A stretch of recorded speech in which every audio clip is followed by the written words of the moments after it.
Հայր ջան, ընկերներ ջան, բարի երեկո։ Կուզեի մի հարցով ձեր հետ կիսվել։ Շատ հազվադեպ եմ ես հեռուստացույց նայում, ալիքները հիմնականում։ Եթե նայում եմ կամ YouTube կամ Netflix-ում ինչ-որ ֆիլմ, բայց ալիքները շատ հազվադեպ եմ նայում, հայկական կարելի ասել ոչ մի ալիք չեմ նայում։ Մեկ-մեկ նայում եմ Ռուսաստանի ուրեմն Ռասիա 24-ով նորություններ, ուղղակի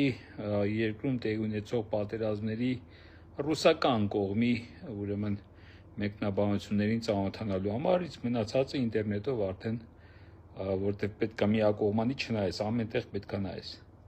Եվ այսօր միացրեցի շատ հետաքրքիր հաղորդում էր, մի քանի անգամ նայել եմ այդ հաղորդումը, երևի ավելի հաճախ սկսեմ նայել, Նիկիտա Միխալկովի Բեսագոն TV հաղորդումներ։ Ինչն էր ուշագրավ, այն վերնագիրներ ունի, բոլոր հաղորդումները վերնագրեր ունեն։ Այսօրվա վերնագիրը Դաստոևսկի խոսքերով էր, եթե Աստված չկա, ամեն ինչ թույլատրելի է։ Հայաստանի մասին այնտեղ խոսք չկար, բայց այն ինչ որ խոսում էր այսօր Նիկիտա Միխալկովը, այն ինչ որ կատարվում է աշխարհում եւ նաեւ իմիջայլոց այսօրվա Ռուսաստանում, ուղղակի կապ ունի այն ամեն ինչի հետ, ինչ որ տեղի ունենում այսօր մեր երկրում։ Այսինքն քրիստոնեության, խաչի, Աստծո եւ այդ ամեն ինչի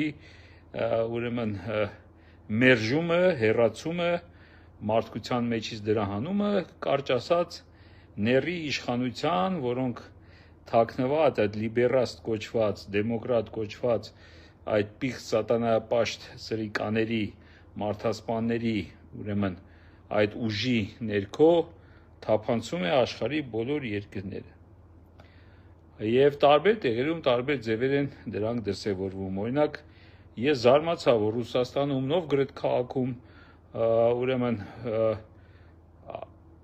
այսպես հուշարձանի պատվեր է եղել եւ Նովգորոդ քաղաքի բնակիչները քվեարկել են այդ հուշարձանի դիզայնի համար եւ այդ հուշարձանի վրա երկու հատ խաչ կա։ Դե Նովգորոդը հայտնի է քրիստոնեության ուրեմն այնտեղ տարածվածությամբ եւ այդ երկու խաչերը, որ հաստատվել է քաղաքի բնակչության մեծամասնության կողմից, վերջնական ուրեմն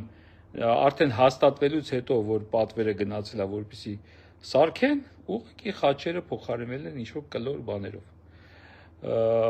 Եվ խաչերը փաստորեն հուշարձանի վրայից հանվել են, բացատրությունը եղել է, որպեսզի չնեղացնեն այլ ազգի, այլ հավատքի եւ այլ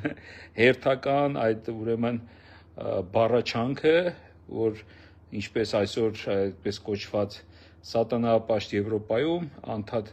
ուրեմն եղևնիներն են հեռացնում ժողովների ժամանակ պատերին կախված հինագույն ուրեմն դահլիճներում պատերին կախված crucified խաչված Հիսուսի ուրեմն այդ նշաններն են հեռացնում, որպեսզի այնտեղ ժողով ինչ որ տեղի ունենա, որպեսզի չվիրավորվեն, ուրեմն այդ ժողովի մասնակից որևէ այլ հավատքի ուրեմն ներկայացուցիչներ։ Ես հավատացած եմ, եթե գնաց այդ որևէ այլ հավատքի երկրները, կլինի դա մուսուլմանական, թե բուդդայական, թե որևէ այլ հավատքի, այնտեղ հաստատ իրենց սիմվոլները չեն հեռացնելու, հաստատ ուրեմն կիսալուսինները չեն հանելու, հաստատ քանդակները պատերի վրայից կտորի չեն ծածկելու, որտեղ պատկերված է իրենց, չգիտեմ, Կորանը կլինի, իրենց ուրեմն պրոֆետները կլինեն, թե ասենք Բուդդայի քանդակը կլինի, թե ինչ ուզում լինի։ Հաստատ չեն հեռացնելու 100%։ Չգիտես ինչի դա այդ տոլերանտությունը, այդ հանրժողականությունը միայն պարտադրվում է մեզ քրիստոնյաներիս, որը իհարկե պարզ է, որ մտածված, գիտակցված, ուրեմն քարոզարշավ է քրիստոնեության դեմ։ Նույնիսկ պետական, ռուսական կայքի էլեկտրոնային դիզայնը պետական ուրեմն իրենց գերբի վրա, տեսել եք այն փոքրիկ քաչերը որ կա,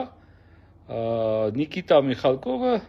նկատել է եւ այդ բողոքն հայտնել ժամանակին, որ այդ կայքում, պետական կայքում, ռուսական պետական պաշտոնական կայքում գերբի վրայից այդ փոքրիկ խաչիկները վերացել են։ Եվ Շապիրո էր կարծեմ, Շապիրո թե ինչ ազգանունը, այդ դիզայներներին երբ որ դիմել են, ասել են, որ չհասկացանք, ինչի է այդ խաչիկ, չհասկացա, ոնց կարաս դու պետական գերբը ձևափոխես ու հենց այդ խաչերը, այդ փոքրիկ խաչերը, նրանք սկսել են բացատրել, որ ինչ-որ պիքսելների հարց է, որ դրանք ուրեմն էլեկտրոնային սարքելու համար այնտեղ դժվարություններ կա եւ այլն, եւ այդ ինչ-որ ապուշ հիմար պատճառաբանությամբ Ռուսաստանի պետական, պաշտոնական, ուրեմն կառավարության կայքի գերբի վրայից խաչերը հեռացվել են։ Պատկերացնում եք։ Եվ խորհուրդ եմ տալիս անպայման այսօրվա ովքեր որ ունեն այդ հնարավորությունը, այդ Բեսագոն TV-ն, որը վերնագրված է, եթե Աստված չկա, ամեն ինչ թույլատրելի է, դիտեք եւ բավականին շատ բացատրություններ կգտնեք, ինչ է կատարվում այսօր Հայաստանում։ Այս քարոզարշավը մեր եկեղեցու դեմ մենակ Հայաստանում չի։ Ընդհանուր քարոզարշավ է սկսած քրիստոնեության դեմ եւ այդ եկեղեցին մաքրած զարթենք, չգիտեմ ինչ անենք, այդ ուրեմն ուխտի բառաճանքները եւ այլն որ հայտարարում են այսպես, դրա ամբողջ նպատակը մեզ հեռացնել Աստծուց, մեր հավատքից եւ քրիստոնեությունը վերացնել, դա կոնկրետ ծրագրավորված համաշխարհային արշավ է եւ այս սատանիստներն էլ իհարկե իրենց հոգիները վաճառելով սատանային, Ների Գալիսյան մասին եթե կարդացել եք հասկանալի կլինի ձեր համար, լծված են այդ ուրեմն սատանայական ծրագրի իրագործմանը նաև Հայաստանում, ինչու Հայաստանում հատկապես, ինչի Հայաստանում նման լկտիաբար, նման սրիկա, անպատասխանատու, հաբրգած ձևով են այդ ամեն ինչը անում, որտեղ նրանց պարտադրում են իրենց շեֆերը, նրանք պարտավորություններ են վերցրել եւ իհարկե նաեւ այդտեղ ինչպես երեք ես արտահայտվեցի իմ ստատուսներից մեկում, դա արդեն իմ կասկածանքն է, ես տնտեսագետ չեմ, բայց տնտեսագիտական ուսումնասիրությունները կարդում եմ, ուսումնասիրում եմ, հետաքրվում եմ մասնագետների, պարզվում է, որ 14 միլիարդ արդեն հասած եւ ավելացած ուրեմն արտաքին պարտքը դրա միայն տոկոսները վճարելու համար էս տուժ, տուգանք, էս մենթերը, որ փողոցներում լեզուները տուզիկի նման դուրս գցած ամեն մի ստից պատրվագով տուգանում են եւ այլն, այս ամեն ինչը հավաքելով հանդերձ այդ հարկային այս անընդունելի զազրելի համակարգը,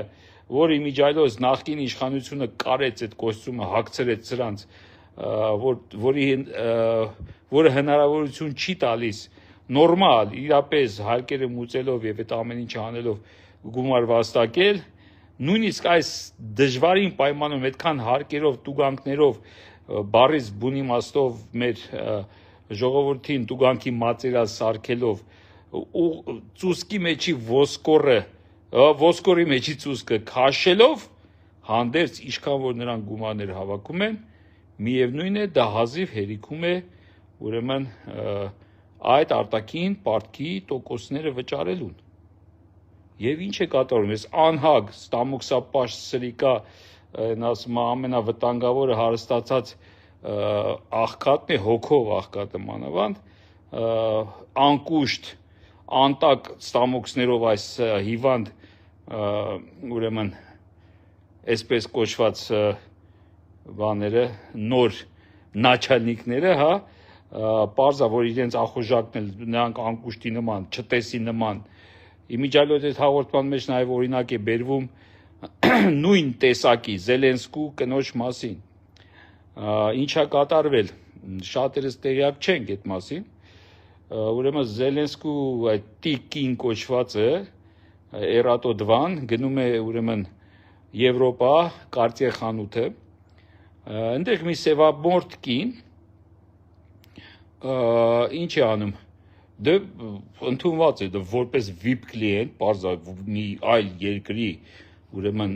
նախագահի կինը եկել է, նա մոտենում է, առաջարկում է իր ուրեմն օգնությունը, սիրով որ ցույց կտա ամեն ինչ, դե ֆաշիստի կնիկ, հա, Հիտլերի պուպուլիկի կինը, հա, տենց ասենք, հա, իրան Հիտլերի պուպուլիկի տեղն ա դրել, Զելենսկու կինը ֆաշիստի կին, ինչ որ մի հատ նեգր եկել է իրան ուզում է բան ցույց տա։ Շատ կոպիտ ձևով կոպտում է այս սևամորթ աղջկան վաճառողուն, ասում է որ գնային կողմ մի խանգարի եւ այլն։ Նու այս աղջիկը շատ բայրած կամ դե VIP կլիենտ է եւ այլն, պրեզիդենտի կնիկ է всё-таки, ասում է որ ինքը իր սերվիսի տակ է, այսինքն ինքը կարա ինչ որ իրան պետք է հարցնի, ինքը ընդամենը սիրով կօգնի, եթե պետք է նոր կոլեկցիան, որը դեռ ցուցադրված չի, ներսից կբերի եւ այլն։ Սա արդեն հիստերիայի մեջ անգնում, դու ով էլար այ գունավոր կապիկի ձակ, որ իմ նման էրատոիս նման այս մեծագույնի հետ նույնիսկ մարդկային լեզվով փորձում ես խոսալ, էլ ուր մնաց քո օգնությունը, ես այդքան ուրեմն ես Հիտլերի պուպուլիկի կինը լինելով, դու իմ հետ հերիք չի խոսում ես, դե մի բան էլ ասում ես օգնեմ, դու ով եղար, որ ինձ օգնես այ կապիկի ճուտ ու հիստերիայի մեջ անգնում սկսում է գոռալ, ղժալ այս աղջկա վրա եւ այլն։ Հաջորդ օրը այս աղջկան, այս սևամորթ աղջկան ստիպված են լինում գործից ազատել, որովհետեւ այլ երկրի նախագահի կինը կոնկրետ բողոք է ներկայացնում, որ սա ով է, որ ինձ նեղացնի, ես ձեր խանութ մտնեմ։ Այս աղջիկն էլ իրեն որ տեսնում է հեռացնում են, դե վերջի կասիրն էլ ինքը լինում, այդ չեկը, որով որ այդ ուրեմն էրատո դվան բան արել, առևտուր արել, իր հետ հանում է դուրս։ Չեկը բերել է եւ աշխարհում եք ցույց է տվել։ Ուրեմն այդ օրը էրատո դվան հնդեգից առևտուր արել $1,200,000 զարթեղեն։ Մի երկիր, որտեղ սև հացի հետևից երեխու ձեռքը բռնած գնացած տղամարդուն փողոցում բռնում են, երեխուն թողում փողոցում, տղամարդուն ծեծել ջարդելով գցում են գազելի մեջ, ուրեմն այդ իրենց զինվորական այդ հավաքագրողները եւ տանում են մսաղացի մեջ 1-2 շաբաթվա մեջ գլուխն ուտում, հետո մի բուր հող կամ մի կտոր մսի կտոր փաթաթած, այսպես ասած, դրոշակի մեջ բերում հանձնում են այդ նույն երեխային, որի աշկի առաջ ամբողջ կյանքում նրա մնալու է ոնց հորը տարան ու մի կտոր միս բերեցին, բերում գցում են այդ դրոշի մեջ այդ հորից մնացած, եթե բախտը բերել այդ մսի կտորը այդ երեխու դեմը եւ թշվառության ու այդ ցրտի հոսանք չլինելու այդ ամեն ինչի մեջ այս կինը արդեն միանակ մնացած պետք է այդ արդեն հոգեբանական տրավմա ստացած երեխուն մեծացնի, այդ երկրի ուրեմն այդ պատերազմի գլխավոր պատասխանատուն, որը դրթեց, կարելի ասեց Մոսկվա это Ուկրաինա это НАТО и всё, ոնց որ ասեց Արցախը Հայաստանը եւ վերջ, դրթեց այդ պատերազմը, հաստատ իմանալով, որ այդ քայլը առաջացնելու է Ռուսաստանի կողմից ուրեմն նման դրսևորման, նա հայտարարեց, որ ՆԱՏՕ-ին մտնում է սենանում, ՆԱՏՕ-ի զորքերը պետք է գան եւ այլն, նույնը արեց այդ մեր ուրեմն Զելենսկին, հայտարարելով Ստեփանակերտի հրապարակում եւ դրթելով, այսինքն թույլատրություն տալով Ադրբեջանին ագրեսիա գործադրելու եւ այդ մարդու այդ տհասի այդ Հիտլերի պուպուլիկի երատոն գնում է Եվրոպա $1,200,000-ի, դա այդ մենակ այդ մի խանութ է, այդ մի չեկն են անել։ Առևտուրանում դուրս է գալիս։ Երեք տեսա հրապարակումներ, թե ականջողները եւ այլն մեր ուրեմն էրատոյի եւ այլն, ես չեմ սիրում ուրիշի փողերը հաշվել, չեմ սիրում, երբեք, կապ չունի ով է։ Բայց գիտեք ինչն է այդտեղ հետաքրքիր։ Այդ նույն անասունները, որ շատ են սիրում ուրիշի փողը հաշվել, որ իրենց կյանքի միակ նպատակը հարևանի, հորողբորտողու եւ այլի փողը հաշվելն է, փեսու, չգիտեմ, աներոջ եւ այլի փողը հաշվելն է, իրանց ծակ գրպանը ձեռները տանում են ամորձիները ընկնում է ձեռները չեն մտածում ոնց անեն որ այդ ծակ գրպանը փակեն մեջն էլ մի քիչ գումար լցվի իրանք ընդամենը հաշվում են ուրիշի փողերը ու ամբողջ օրը գոռում են թալանեցին տարան թալանեցին կերան եւ այլն չէ հիմա այդ նույն ուրեմն սրիկաները Ուկրաինայում էլ լիքն են աշխարհում ես ինչի եմ այս ամեն ինչը խոսում այսքան երկար ուզում եմ ասեմ որ այն ինչ որ տեղի ունենում Հայաստանը փորձադաշն է այստեղ փորձարկում են եւ աշխարհում դա տարածում է գտնում 100%